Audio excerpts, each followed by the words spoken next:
নমস্কার বন্ধুরা, স্বপ্না কিচেন থেকে সবাইকে স্বাগত জানাই। আজকের আমি দারুণ স্বাদের চিকেন রেসিপি এনেছি।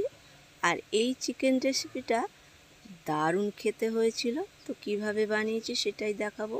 চিকেনটা ধুয়ে ভালো করে জল ঝারিয়ে নিতে হবে, নিয়ে নুন অল্প হলুদ দিতে হবে, দিয়ে এখানে লেবুর রস আমি নিয়ে নেব।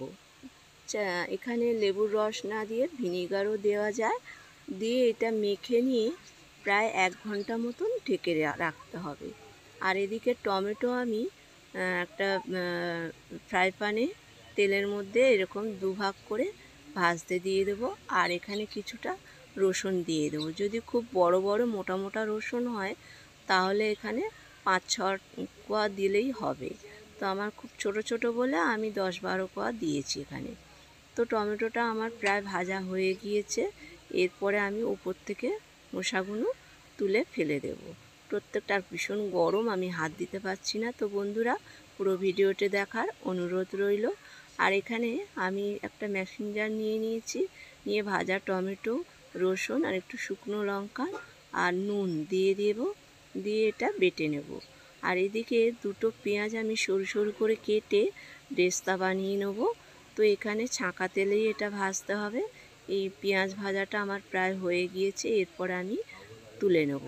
আর এদিকে ওই তেলেই চিকেনটা আমি 1 ঘন্টা মেখে রেখেছিলাম, সেটাই আমি তেলের মধ্যে ভেজে নেব। এখানে দিয়ে আঁচ বাড়িয়ে লাল লাল করে চিকেনগুলো ভেজে নিতে হবে। আর বন্ধুরা, এই চিকেন রেসিপিটা ভীষণ খেতে ভালো হয়েছিল। আর আপনারা চাইলে একবার বাড়িতে বানিয়ে এইভাবে খেয়ে দেখতে পারেন। তো চিকেনগুলো আমার ভাজা হয়ে গিয়েছে। এরপরে দারচিনি আর এলাচ আমি তেলের মধ্যে ফোড়ন দিয়ে দেবো। এতে খুব বেশি মশলা লাগে না। আর টমেটো, রসুন, লঙ্কা বেটেছিলাম সেটাই আমি এখানে দিয়ে দিলাম ওই চিকেন ভাজার তেলে। আর পাত্রটা ধুয়েও একটু জল দিয়ে দিয়েছি। দিয়ে এখানে ভাজা চিকেনগুলো সব দিয়ে দেবো। আর এতে জল পড়বে না। এরপরে আমি নাড়বো আর আঁচ কমিয়ে কমিয়ে ঢেকে ঢেকে এটা বানাবো। এই জলেই সেদ্ধ হয়ে যাবে। তো প্রায় আমার এটা হয়ে গিয়েছে। তো বন্ধুরা, ভিডিওটা যদি ভালো লাগে লাইক কমেন্ট শেয়ার করার অনুরোধ রইল।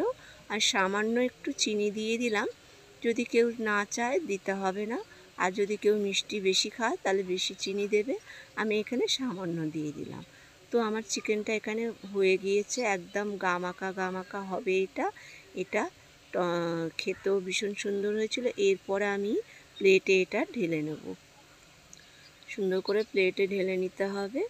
আর এখানে যে পেঁয়াজটা ভেজে রেখেছিলাম ওপর থেকে আমি এটা সুন্দর করে দিয়ে দেবো পুরো চিকেনটার ওপরে।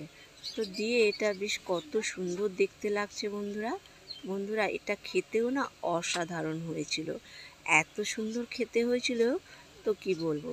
তো বন্ধুরা, ভিডিওটা যদি ভালো লাগে লাইক কমেন্ট শেয়ার করার অনুরোধ।